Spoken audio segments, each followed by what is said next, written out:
যশোরের বেনাপোল স্থলবন্দরে শুল্ক ফাঁকি দিয়ে পণ্য আমদানি চলছেই। মিথ্যা তথ্যের চালানে বিপুল রাজস্ব বঞ্চিত সরকার।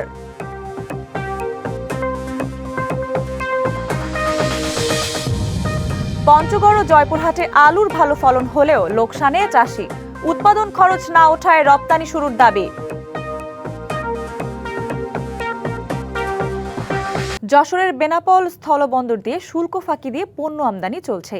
মিথ্যা তথ্যে একের পর এক চালান প্রবেশ করায় সরকার হারাচ্ছে বিপুল রাজস্ব।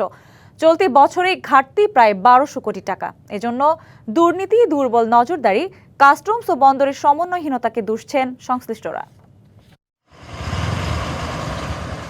গত 18 জানুয়ারি গোয়েন্দা তথ্যে ভারত থেকে আমদানি করা পণ্যের 3টি ট্রাক জব্দ করা হয় বেনাপোলে। পরে দেখা যায় অনুমতির চেয়ে ট্রাকগুলোতে 3 টন বেশি পণ্য ছিল। এর আগে 1 সেপ্টেম্বর মিথ্যা ঘোষণা দিয়ে আনা একটি পণ্যের চালান জব্দ হয়। একই মাসে বন্দরে ছাড় পাওয়া 2.5 কোটি টাকার একটি পণ্যের চালান বৈধ কাগজপত্র না থাকায় আটক করে বিজিবি। এসব ঘটনায় রাজস্ব ক্ষতি কোটি টাকা। এর আগে 2024 সালে 5 আগস্টের পর 891টি চালানের বিপরীতে বৈধ বিল অব এন্ট্রি মেলেনি কাস্টমস সিস্টেমে। বিষয়টি নিয়ে তদন্ত হলেও তা আজও দেখেনি আলোর মুখ। বন্দরে কিছু কর্মকর্তাও এই চক্রের সাথে জড়িত থাকায় বারবার এমন ঘটনা ঘটছে বলছেন ব্যবসায়ীরা। আটক হওয়ার পরেও আশানুরূপ তদন্ত না হওয়ার ফলেই রাজস্ব ঘাটতি দেখা যাচ্ছে। কোর্টের অনীহার কারণে এটা হয়েছে আমাদের মনে হয়। কাস্টমসের প্রত্যেকটা আইটেমই তারা টেস্টে পাঠাতে চায়।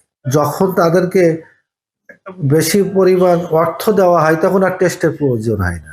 বন্দর পরিচালক বলছেন অনিয়মের কোনো প্রমাণ তারা পাননি। কাস্টমস আমাদেরকে যখন বলে যে এত নাম্বার গাড়িটি আটক করতে হবে, আমরা সেটি আটক করি। পরীক্ষা করে দেখা গেছে যে প্রকৃত অর্থে তারা যে সমস্ত পণ্য এনেছে সেগুলো যথার্থ ছিল এবং সঠিক।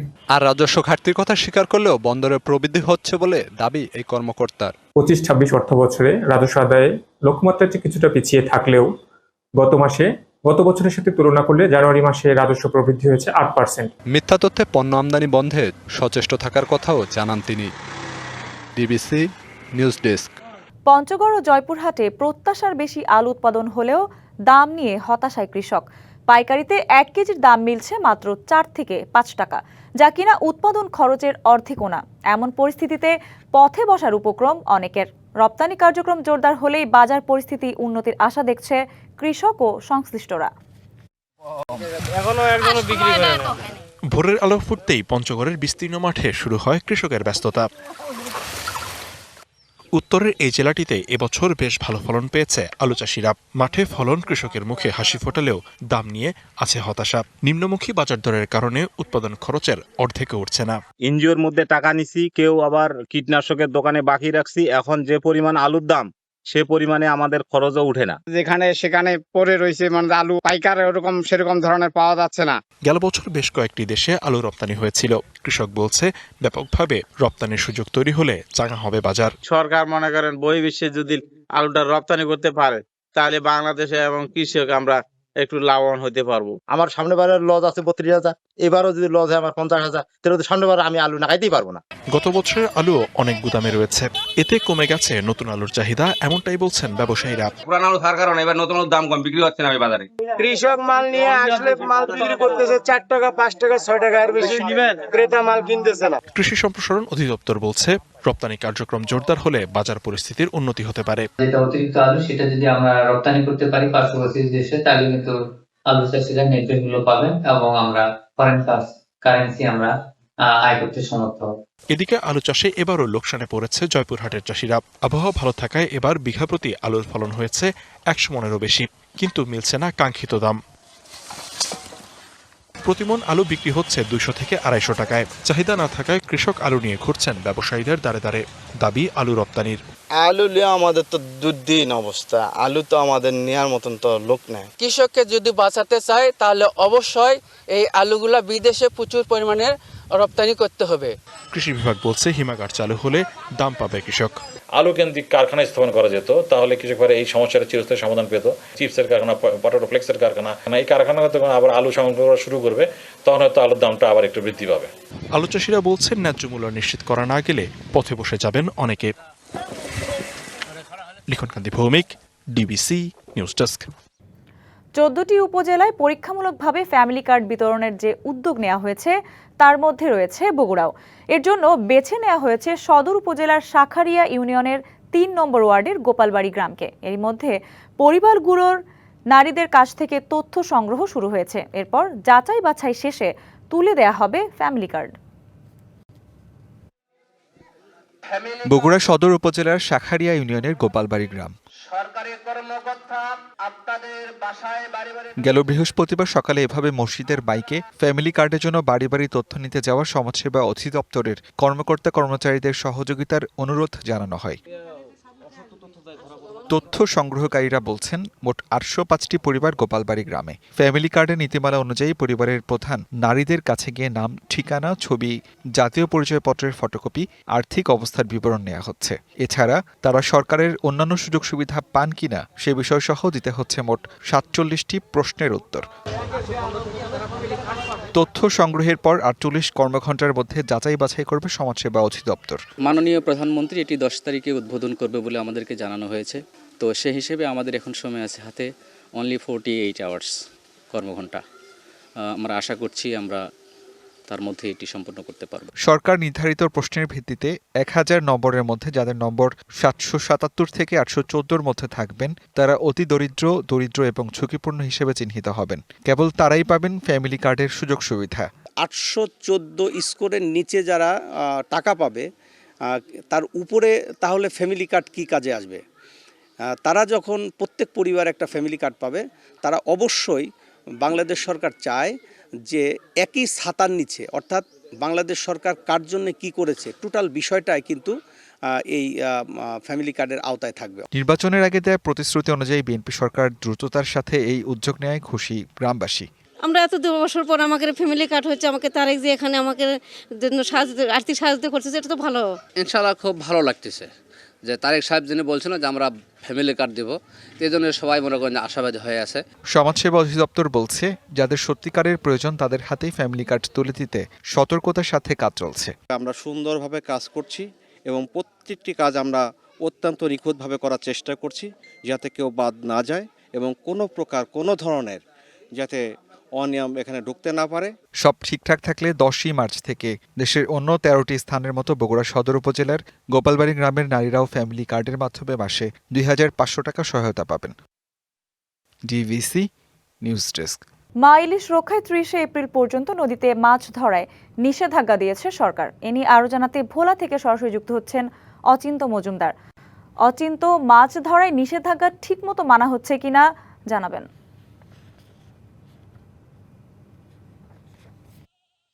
জি সঞ্জিদা, আপনি যেমনটা বলছিলেন যে অভয় আশ্রমে ইলিশের উৎপাদন বৃদ্ধির লক্ষ্যে মার্চ এপ্রিল এই 2 মাস কিন্তু ইলিশ ধরার উপরে নিষেধাজ্ঞা জারি করেছে সরকার। এ কারণে গতকাল মধ্যরাত থেকে আপনার ভোলার যে ইলিশের মাছঘাটগুলো রয়েছে, মেঘনা ততুলিয়া নদী রয়েছে, এখানে কিন্তু সব ধরনের মাছ ধরা এবং বিক্রি বেচা কেনা সবকিছুই আসলে আপনার বন্ধ হয়ে গিয়েছে। বিশেষ করে আমরা দেখেছি যে আমরা এখন রয়েছি ইলিশা মাছঘাটের কাছে, সেখানে কিন্তু আমরা দেখেছি যে সকাল থেকে আপনার যে মাছঘাটগুলো রয়েছে সেখানে আড়তদাররা তাদের মাছের যে বাক্স রয়েছে যেখানে বেচা কেনা করে সেই বাক্সগুলোকে ধুয়ে মুছে আসলে পরিষ্কার করছে। পাশাপাশি আপনার জেলেদেরকেও দেখেছি যে নদীতে নামেনি, নদী একেবারেই ফাঁকা। তবে জেলেরা দেখেছি যে আড়তদারদের কাছ থেকে আসলে তাদের যে পাওনা টাকা রয়েছে সেই টাকা বুঝে নিতে আমরা দেখেছি। তো সবচেয়ে বড় কথা হচ্ছে জেলেদের সাথে আমরা কথা বলেছি, তারা কিন্তু জানিয়েছে যে তারা 2 মাস মাছ ধরতে যাবে না। তো এই 2 মাস কিন্তু যে সরকারের যে চাল দেওয়ার কথা রয়েছে যে 15 দোনার চাল, সেই চালটা যদি তারা আসলে সময় মতন পায় তাহলে কিন্তু তারা আসলে মাছ ধরা থেকে বিরত থাকবে। অন্যথায় তারা পেটের দায়ে বাধ্য হয়ে কিন্তু নদীতে নামবে বলে অনেকে জানিয়েছে। তো আমরা কথা বলেছি মৎস্য বিভাগের সাথে, সেখানে আমরা শুনেছি যে ভোলাতে কিন্তু আপনার যে নিবন্ধিত জেলে রয়েছে তো 1,68,000 জেলে রয়েছে নিবন্ধিত। তো এর মধ্যে এবছর আসলে 92,000 জেলেকে আপনার এবছর 15 দোনার যে চাল রয়েছে সেটি দেওয়া হবে। এছাড়া এই প্রথম আপনার বিশেষ বরাদ্দ হিসেবে 13,600 জেলেকে আপনার খাদ্য সহায়তা দেওয়া হবে। তো সেটিও কিন্তু আপনার এবছরই প্রথম। তো এই বিষয়গুলি আসলে জেলেরা বলছে তারা যদি এই 15 দোনার চাল এবং এই যে আপনার বিশেষ বরাদ্দ এটি যদি তারা আসলে সময় মতন পান আসলে তাহলে তারা কিন্তু বিরত থাকবেন। এছাড়া তারা আরেকটা বিষয় জানিয়েছে যে তাদের কিন্তু ধার দেনা ঋণ রয়েছে, তো এই ঋণের কারণেও কিন্তু তারা অনেকে বাধ্য হয়ে মাছ ধরতে যায়। বিশেষ করে দেখা গেছে যে জেলেরা আসলে সবসময় ঋণগ্রস্ত থাকে। তো এই 2 মাস যদি যে এনজিওগুলো রয়েছে সেই এনজিওগুলোর যদি ঋণ মানে আপনার নেয়ার যে ঋণের কিস্তি সেটা যদি বন্ধ থাকে তাহলে তারা কিন্তু অনেকটাই নিস্তার পাবে। আর অন্যথায় তারা এই ঋণের বোঝও কিন্তু আসলে বাড়তে থাকে। এই 2 মাস কিন্তু অনেক বড় সময় তারা বলেছে। তো সানজিদা, এই ছিল আসলে ভোলা থেকে নিষেধাজ্ঞাকালীন সময়ে আপনার সর্বশেষ তথ্য। অচিন্ত, ধন্যবাদ আপনাকে। সারা দেশের সরকারি অফিসগুলোতে সময় মতো উপস্থিতি নিয়ে কঠোর অবস্থানে সরকার। এ নিয়ে খুলনার কি পরিস্থিতি তা জানাতে যুক্ত হচ্ছেন সহকর্মী আমিরুল ইসলাম। আমিরুল, আমরা এর আগে অন্য জেলাগুলোর খবর জেনেছি, এবার খুলনার পরিস্থিতি নিয়ে জানতে চাই এই মুহূর্তে আপনি কোথায় আছেন এবং কি দেখছেন সেখানকার বাস্তব চিত্র।